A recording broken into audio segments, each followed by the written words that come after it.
नमस्कार दोस्तों, think ice में आपका बहुत बहुत स्वागत।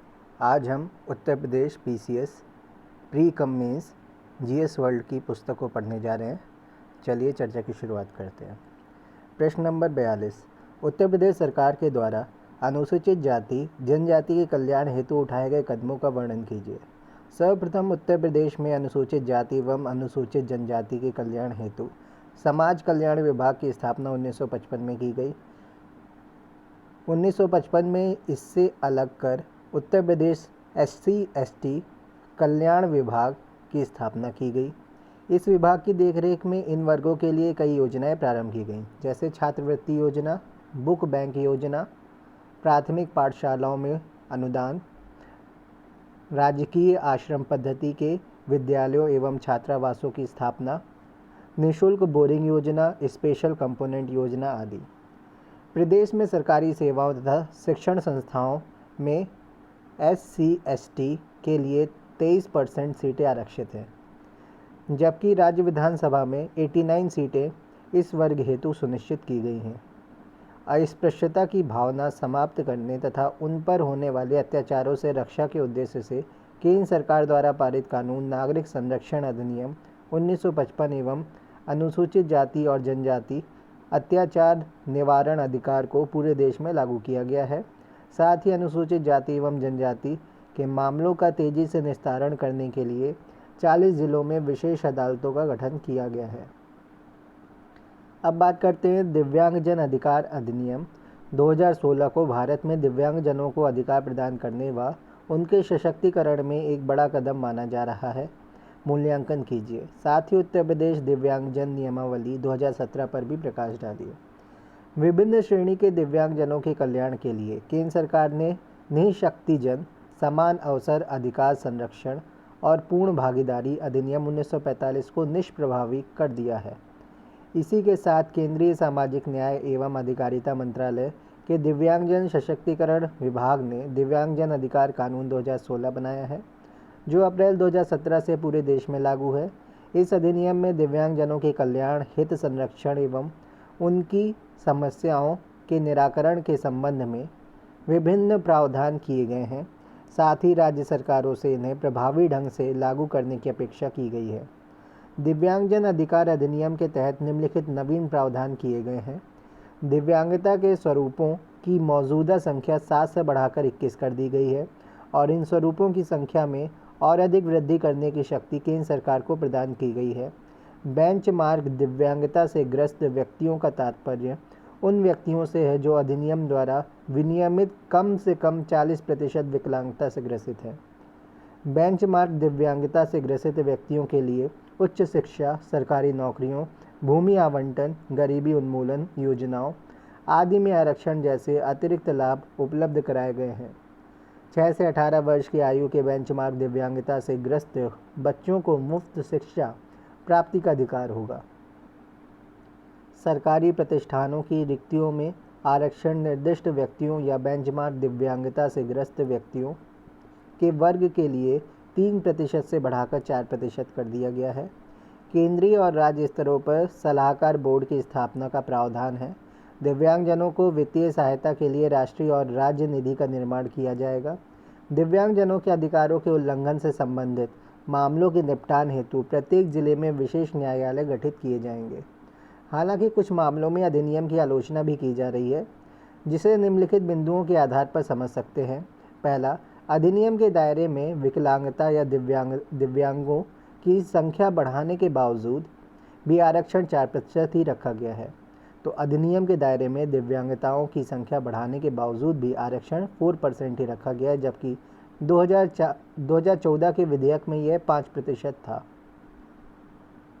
तो 2014 में जो विधेयक आया था वहाँ पे प्रावधान कितने का था? 5% का। दूसरा, दिव्यांगजनों के बीमा से संबंधित प्रावधान विधेयक में स्पष्ट रूप से सम्मिलित किए जाने चाहिए, ताकि यह सुनिश्चित हो सके कि बीमा कंपनियां अन्य की तुलना में दिव्यांगजनों से भेदभाव न कर सकें। तीसरा, विशेष न्यायालयों में मामलों के निस्तारण हेतु विशिष्ट समय सीमा तय नहीं की गई है। तो विशेष न्यायालयों में मामलों के निस्तारण हेतु विशिष्ट समय सीमा तय नहीं की गई है।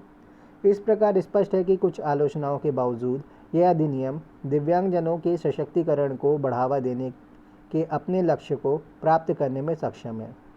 उत्तर प्रदेश दिव्यांगजन अधिकार नियमावली 2017 उपरोक्त अधिनियम की धारा 101 में यह प्रावधान है कि राज्य सरकारें इस अधिनियम की शुरुआत की तारीख से 6 महीने के भीतर अपनी नियमावली बना सकेंगी। इसी के तहत उत्तर प्रदेश सरकार द्वारा नियमावली का निर्माण किया गया है। इसके तहत निम्नलिखित प्रमुख प्रावधान किए गए हैं। राज्य दिव्यांगता अनुसंधान समिति का गठन। किसी दिव्यांगजन को सुगम रीतियों से प्राप्त उसकी स्वतंत्र सहमति के सिवाय शोध के विषय के रूप में नहीं माना जाएगा।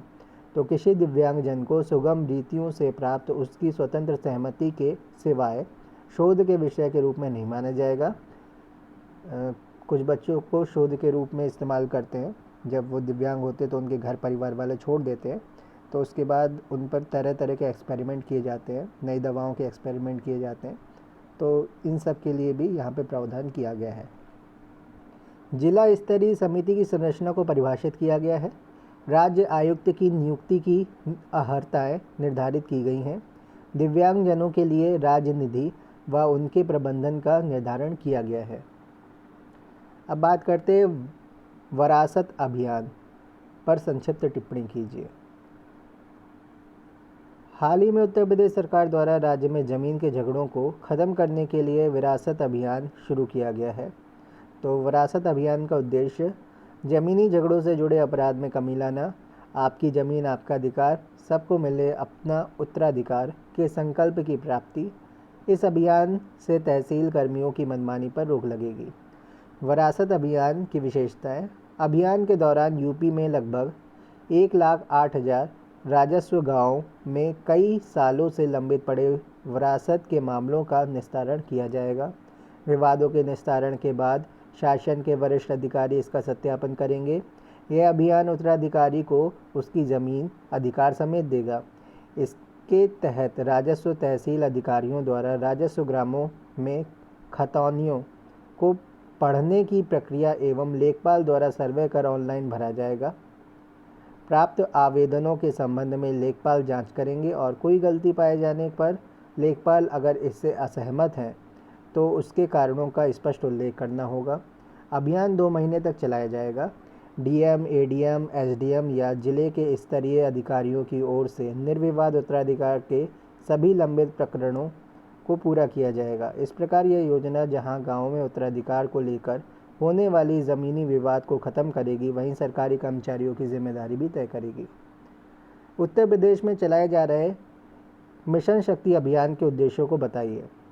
तो उत्तर प्रदेश सरकार द्वारा 17 अक्टूबर 2020 को मिशन शक्ति अभियान की शुरुआत की गई, जो प्रदेश की नारी को अपनी सुरक्षा एवं अधिकार के प्रति जागरूक करने पर केंद्रित है। मिशन शक्ति नारी सुरक्षा, नारी सम्मान, नारी स्वावलंबन। मिशन शक्ति के उद्देश्य। इस अभियान का मुख्य उद्देश्य छात्र छात्राओं, अध्यापिकाओं को सुरक्षित परिवेश की अनुभूति कराना, अध्ययन स्थल, कार्यस्थल पर शारीरिक, मानसिक एवं यौन उत्पीड़न से संरक्षण विषयक विधिक प्रावधानों की जानकारी उपलब्ध कराना, विपरीत परिस्थितियों में स्वयं को सक्षम बनाने हेतु आत्मरक्षा की तकनीक एवं सिद्धांतों का प्रशिक्षण देना तथा शैक्षणिक संस्थाओं में सुरक्षा एवं संरक्षा मानदंडों का मूल्यांकन। मिशन शक्ति प्रथम चरण और द्वितीय चरण। प्रथम चरण, इसमें महिलाओं, बेटियों एवं बच्चों की सुरक्षा व सम्मान सुनिश्चित करते हुए जन जागरूकता कार्यक्रम। द्वितीय चरण, इसमें ऑपरेशन शक्ति के अंतर्गत चिन्हित मनचलों शोधों की काउंसलिंग होगी। तीसरा, इसके तहत प्रदेश के सभी थानों एवं तहसीलों में महिला डेस्क की स्थापना की जाएगी। चौथा, महिला संबंधी अपराधों में जल्द से जल्द न्याय हेतु आवश्यकता अनुसार फास्ट ट्रैक कोर्ट का गठन होगा। इसके अलावा राज्य में महिला सशक्तिकरण हेतु मुख्यमंत्री कन्या सुमंगला योजना, मुख्यमंत्री सामूहिक विवाह योजना भी क्रियान्वित की जा रही है। उत्तर प्रदेश स्टार्टअप नीति 2020 की प्रमुख विशेषताओं पर चर्चा कीजिए। जुलाई 2020 में उत्तर प्रदेश यूपी सरकार द्वारा नई यूपी स्टार्टअप नीति 2020 को मंजूरी प्रदान की गई ताकि नए व्यापारिक विचारों का पोषण किया जा सके। यूपी स्टार्टअप नीति 2020 मुख्य विशेषताएं। यह नीति अधिसूचना की तिथि से 5 वर्षों के लिए लागू होगी। इसका उद्देश्य राज्य के सभी 75 जिलों में 100 इंक्यूबेटरों की स्थापना करना तथा राज्यों के स्टार्टअप रैंकिंग में प्रदेश को टॉप 3 राज्यों में शामिल करना है। इस नीति से 50,000 प्रत्यक्ष रोजगार सहित 1,50,000 रोजगार व स्वरोजगार के अवसर पैदा होने की उम्मीद है। राज्य में कम से कम 10,000 स्टार्टअप्स की स्थापना के अनुकूल इकोसिस्टम का सृजन तथा स्टेट ऑफ आर्ट उत्कृष्टता केंद्रों की स्थापना का लक्ष्य रखा गया है। यह नीति चिकित्सा और स्वास्थ्य, कृषि, खादी, ऊर्जा, शिक्षा, परिवहन, पर्यटन आदि के विभिन्न क्षेत्रों में स्टार्टअप्स को एक समान महत्व देगी। इसमें अतिरिक्त इंक्यूबेशन और वित्तीय सहायता के साथ बुंदेलखंड और पूर्वांचल के पिछड़े क्षेत्रों में भी स्टार्टअप कार्यक्रमों या उपक्रमों को विशेष बल देने की बात की गई है, जिससे इन क्षेत्रों का विकास किया जा सके। उपर्युक्त आधार पर कहा जा सकता है कि नई नीति समग्र रूप से राज्य में रोजगार या स्वरोजगार के अवसरों को बढ़ावा देगी, जिससे राज्य का विकास भी होगा। उत्तर प्रदेश के विशेष संदर्भ में निम्नलिखित पर टिप्पणी कीजिए। पहला, मुखबिर योजना। दूसरा, नया सवेरा योजना। तीसरा, मिशन परिवार विकास। चौथा, द मिलियन फार्मर्स स्कूल किसान पाठशाला कार्यक्रम।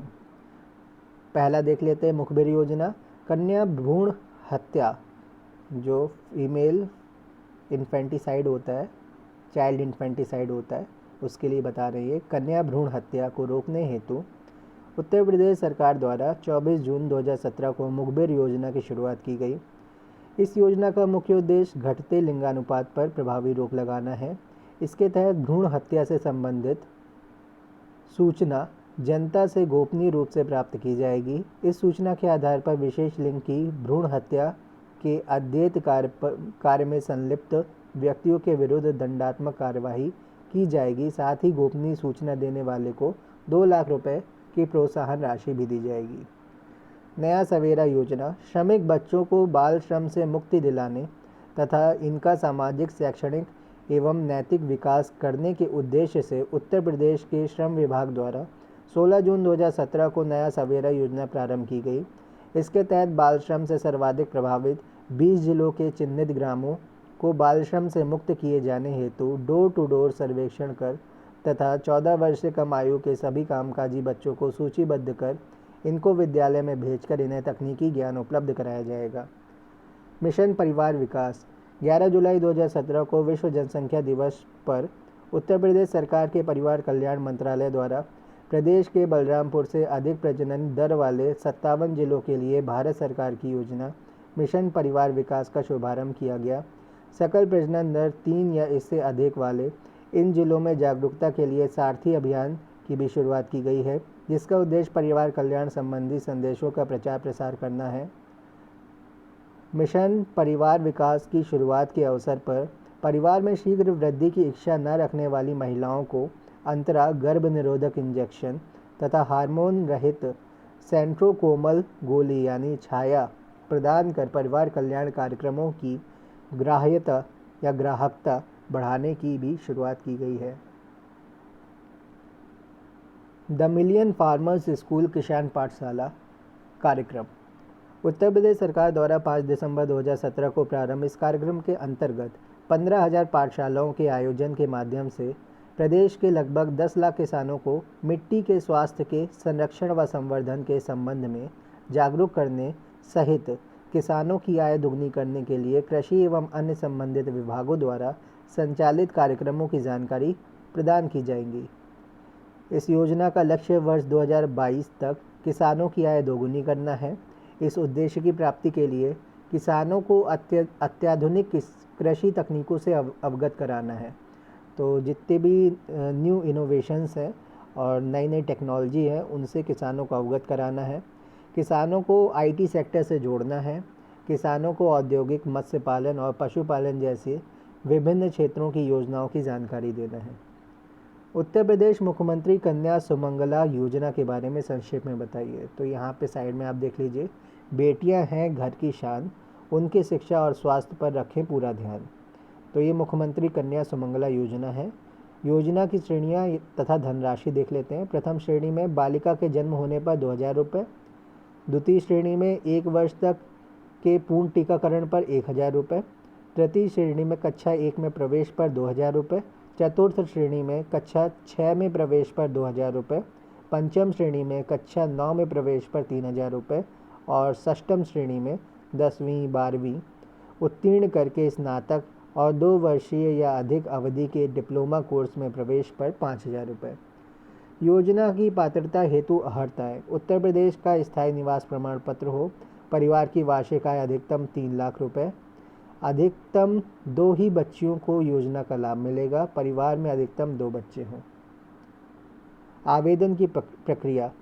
बालिका स्वयं, यदि वयस्क हो, माता पिता या अभिभावक आवेदक हो सकते हैं। ऑनलाइन आवेदन कॉमन सर्विस केंद्र तो CWC, फिर CSC जो है कॉमन सर्विस केंद्र CSC, साइबर कैफ़े स्वयं के स्मार्टफोन या कंप्यूटर आदि के माध्यम से http://mksy.up.gov.in पर लॉगिन करके आवेदन करें अथवा अपने जनपद के जिला प्रमोशन अधिकारी या प्रोबेशन अधिकारी तो अपने जनपद के जिला प्रोबेशन अधिकारी के कार्यालय से संपर्क करें। कन्या सुमंगला योजना की श्रेणियाँ। श्रेणी 1 में कन्या के जन्म पर 2,000 रुपये मिलेंगे। श्रेणी 2 में बेटी के टीकाकरण पर 1,000 रुपये। श्रेणी 3 में कक्षा 1 में प्रवेश के उपरांत 2,000 रुपये। श्रेणी 4 में कक्षा 6 में प्रवेश के उपरांत 2,000 रुपये और श्रेणी 5 कक्षा 9 में प्रवेश के दौरान 3,000 रुपये। श्रेणी 6 कन्या के डिप्लोमा में प्रवेश के उपरांत 5,000 रुपये, जिसको हम ऊपर देख चुके हैं। उत्तर प्रदेश सरकार द्वारा प्रदेश में बालिकाओं एवं महिलाओं को सामाजिक सुरक्षा के साथ साथ विकास हेतु नए अवसर प्रदान करने के लिए मुख्यमंत्री कन्या सुमंगला योजना की शुरुआत की गई है। इस योजना से जहां एक तरफ कन्या भ्रूण हत्या एवं बाल विवाह जैसी कुरीतियों के रोकथाम के प्रयासों को बल मिलेगा, वहीं दूसरी ओर बालिकाओं को उच्च शिक्षा व रोजगार के अवसरों की ओर बढ़ने का अवसर प्राप्त होगा। इसके अंतर्गत राज्य के किसी भी परिवार में बेटी के जन्म से लेकर स्नातक की पढ़ाई तक का सारा खर्च राज्य सरकार द्वारा दिया जाएगा। साथ ही बेटियों को जन्म से लेकर पढ़ाई तक 15,000 रुपये की कुल धनराशि सरकार की तरफ से आर्थिक सहायता के रूप में दी जाएगी। इस योजना का उद्देश्य है कि राज्य के आर्थिक रूप से कमजोर परिवारों की लड़कियों को उच्च शिक्षा हेतु वित्तीय सहायता प्रदान करना और उन्हें समाज में लड़कों के समान अधिकार दिलाना। इस प्रकार यह योजना राज्य की कन्याओं को आत्मनिर्भर और सशक्त बनाएगी। अब GS पेपर 3 स्टार्ट हो जाएगा, जिसमें प्रौद्योगिकी, आर्थिक विकास, जैव विविधता, पर्यावरण और सुरक्षा एवं आपदा प्रबंधन ये सारी चीज़ें देखेंगे। धन्यवाद।